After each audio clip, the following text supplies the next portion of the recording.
નમસ્કાર મિત્રો, આજે આપણે વાત કરવાની છે એસવાય બીએ સેમ 3 CEGJ 307. પેપરનું નામ છે ગુજરાતી સાહિત્ય મધ્યકાળ. તો મિત્રો, આ પેપરમાં યુનિટ નંબર 3 અને તેનો ખ વિભાગ, એમાં જે સાહિત્ય કૃતિઓ છે એ પૈકીની એક કૃતિ એટલે કે ભરતેશ્વર બાહુબલી રાસ. તો આજે આપણે આ કૃતિ વિશે ચર્ચા કરીશું. તો હવે તમે જોઈ શકો છો કે મધ્યકાલીન ગુજરાતી સાહિત્યમાં અનેક પ્રકારની કૃતિઓ આપણને મળી છે. એમાં ભરતેશ્વર બાહુબલી રાસ છે એ પણ એક ખૂબ જ મહત્ત્વની કૃતિ છે. એના રચયિતા શાલિભદ્ર સુરી છે. ઈસવીસન 1185માં આ કૃતિ ની રચના થયેલી છે. તો શાલિભદ્ર સુરીએ આમ ઈસવીસન 1185માં સંદેશક રાસ કરતાં જુદા જ પ્રકારની એક રસિક મજાની કૃતિ આપી છે, અને તે છે આ ભરતેશ્વર બાહુબલી રાસ. હવે આ કૃતિ એ રાસ કૃતિ છે. કવિએ એને ભરત ચરિત્ર એ નામે પણ ઓળખાવી છે. ભરતેશ્વર બાહુબલી ઘોર એ કૃતિનું જે વિષય વસ્તુ છે એ વિષય વસ્તુને જ અહીં સર્જકે આગળ વિકસાવ્યું છે. અને ભરતેશ્વર બાહુબલી ઘોર એનાથી પ્રમાણમાં આ કૃતિનો થોડો વિસ્તાર લાંબો છે. તો પહેલીમાં 4 જ ખંડ છે, અને કાવ્ય ગુણ કરતાં ચડિયાતી છે. અર્થાત જે ભરતેશ્વર બાહુબલી ઘોર એ કૃતિ છે એના કરતાં આ ભરતેશ્વર બાહુબલી રાસ એ કૃતિ કાવ્ય ગુણની દ્રષ્ટિએ વિશેષ ચડિયાતી છે. પહેલી વાર અહીં ખંડ માટે ઠવણી એવો શબ્દનો પ્રયોગ થયેલો જોવા મળે છે. શાલિભદ્ર સુરી રાજગચ્છના વજ્રસેન સુરીના શિષ્ય હતા. એથી વિશેષ અહીં કોઈ માહિતી આપણને મળતી નથી. તેમની આ રચના પણ ભરતેશ્વર બાહુબલી ઘોરની જેમ ઉત્તર ગૌર્જર અપભ્રંશ ભાષામાં રચાયેલી છે. જો કે એમાં સાબાણ એટલે કે તંબુ જેવો શબ્દ અરબી છે, અને જોખીમ જેવો શબ્દ દેશીય છે. તો આવા નવતર શબ્દનો પ્રયોગ પણ આ સર્જકે કર્યો છે. હવે મિત્રો, ભરતેશ્વર બાહુબલી રાસ એ કૃતિનું કથાવસ્તુ કંઈક આ પ્રમાણે છે. જૈન ધર્મના પ્રથમ તીર્થંકર ભગવાન ઋષભદેવ અયોધ્યાના રાજા હતા. તેમને સુમંગલાથી ભરત અને સુનંદા નામની પત્ની થકી બાહુબલી એમ 2 બળવાન પુત્રો પ્રાપ્ત થયા હતા. બીજા તો 98 પુત્રો હતા જ. ઋષભદેવે રાજગાદી માટે પુત્ર ભરતને રાજગાદી સોંપી, અને બીજા પુત્રોને એના પ્રદેશો સોંપ્યા, અને પોતે સંયમ વ્રત લીધું. ભરતને ચક્રવર્તી થવાની અભિલાષા જાગી. એકવાર આયુધશાળામાં આપમેળે એક ચક્ર પ્રગટ થયું. ભરતે દિગ્વિજય કર્યો, પણ ચક્ર આયુધશાળામાં પાછું ન આવ્યું. એના બાહુબલી સિવાયના બીજા 98 ભાઈઓએ એની આણ સ્વીકારી. બાહુબલી એની આણ સ્વીકારવા તૈયાર થયો ન હતો. એ આણ સ્વીકારવા તૈયાર ન હતો. જ્યારે એણે મંત્રી મારફતે જાણ્યું, ત્યારે રોષે ભરાઈને, ભવ તાણીને, મૂછ મરડીને એ બાહુબલીનો પ્રાણ લેવા માટે રણે ચડ્યો. માર્ગમાં કાળો બિલાડો આડો આવ્યો, ગધેડા ભૂંક્યા, અને બીજા ઘણા બધા અપશુકનિયાળ પશુ પંખીઓનો ચિત્કાર કર્યો. 7-8 મહિના મોટી માનવ હાનિવાળું યુદ્ધ ખેલ્યા પછી બંનેએ દ્વંદ્વ યુદ્ધ દ્વારા હાર જીતનો નિવેડો લાવવાનું નક્કી કર્યું.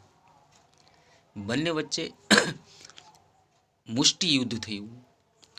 ભરતના મુષ્ટિ પ્રહારથી જે બાહુબલી છે એ બાહુબલી કમર સુધી જમીનમાં ઉતરી જાય છે.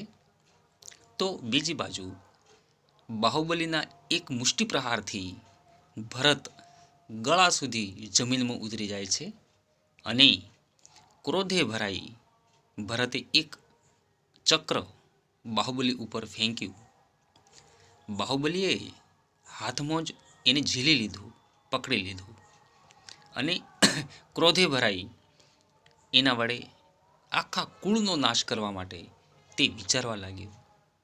પણ એ દરમિયાન ભરતે પસ્તાવો વ્યક્ત કર્યો અને એથી તે હોશમાં આવી અને બાહુબલીએ પ્રવજ્યા લીધી. પ્રવજ્યા અર્થાત દીક્ષા ગ્રહણ કરી, દીક્ષા લીધી.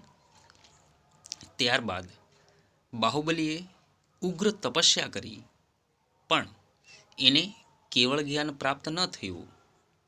કારણ એ હતું કે એને યુદ્ધ કર્યાનું અભિમાન થયું હતું.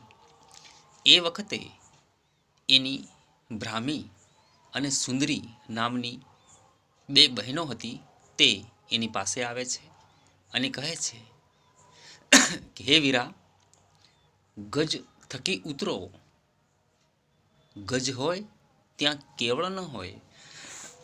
અર્થાત અભિમાનરૂપી જે હાથી છે એના પર તમે બેઠેલા છો અને જ્યાં સુધી તમે એ હાથી પરથી ન ઉતરો ત્યાં સુધી તમને કેવળ જ્ઞાનની પ્રાપ્તિ થશે નહીં. અભિમાન છોડતો બાહુબલીએ છેવટે કેવળ જ્ઞાન પ્રાપ્ત થાય છે. તો આખી રચનાની મુખ્ય ઘટના ભરત અને બાહુબલી એ વચ્ચેના યુદ્ધની છે. કવિ કહે છે કે ચક્રવર્તી પદેચ્છુ ભરત અને યથા નામ ગુણ બાહુબલી, આ બંને ભાઈઓની જે યુદ્ધની કથા છે એ કથા ભરતેશ્વર બાહુબલી રાસ એનું વિષય વસ્તુ છે. અને અહીં વીર રસનું કવિએ સુંદર આલેખન કર્યું છે. યુદ્ધના વર્ણનમાં આવતું એક દ્રષ્ટાંત જોઈએ તો કે જ્યારે યુદ્ધ થાય છે ભરત અને બાહુબલી એ બંને વચ્ચે, ત્યારે વનદેવીઓ સ્વયંવરમાં વરી રહી છે. માંડલિકોની બનેલી જાન મળી રહી છે. ત્યાં ઘોડાઓના હણહણાટ ગીત રૂપે સંભળાય છે. ઘોડાઓના હણહણાટ રૂપી મંગળ ગીતોથી આખું આકાશ અને પર્વતોની ગુફાઓ સુધી એના પડઘા પડે છે. ધરતી ધમધમી ઉઠી છે અને શેષનાગ પણ શ્વાસ લઈ શકતો નથી. કુલ પર્વતો કંપી ઉઠ્યા છે અને ધીર વીર યોદ્ધાઓ ધસમસતા દોડી રહ્યા છે અને કાપાકાપી કરી રહ્યા છે. યુદ્ધમાં સામંતોએ જરા જેટલી નવરાશ નથી અને માંડલિકોને શણગારનો એ પણ સમય મળતો નથી. તો ડીંગણના કવિઓ વર્ણન ઘોષ અને જે અસરકારક વર્ણનનો ઉપયોગ કર્યો છે તે અહીં જોઈ શકાય છે અને એ અહીં થવા પામ્યું છે. કવિએ વર્ણાનુપ્રાસ જેવા શબ્દના અને ઉપમા રૂપક જેવા અલંકારોનો રસિક પ્રયોગ કર્યો છે.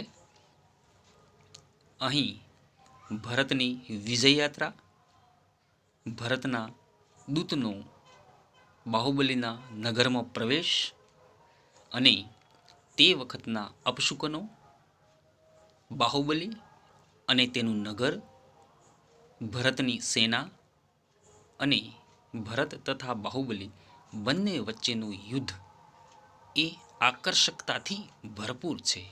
એનું સુંદર આલેખન સર્જક શાલિભદ્ર સૂરીએ અહીં કર્યું છે. આપણા વિદ્વાન એક કેકા શાસ્ત્રી નોંધે છે કે આ રાસકાવ્ય સંદેશક રાસકથી જુદો જ પ્રકાર આપી અને ભવિષ્યમાં આખ્યાન કાવ્યની માંડણી કરી આપે તેમ છે. ઊંચી કોટીનું ભાષા સામર્થ્ય, અલંકારોની માતબર સમૃદ્ધિ અને વીર રસના નમૂનેદાર વર્ણનોથી મધ્યકાળની પ્રારંભિક રચનાઓમાં સહેજે અલગ તરી આવે એવી આ એક નોંધપાત્ર સાહિત્ય કૃતિ છે.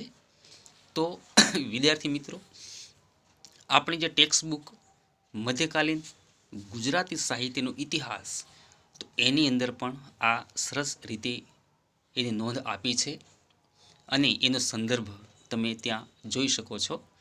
તો આજની કૃતિમાં આટલી વાત. Okay, thank you very much.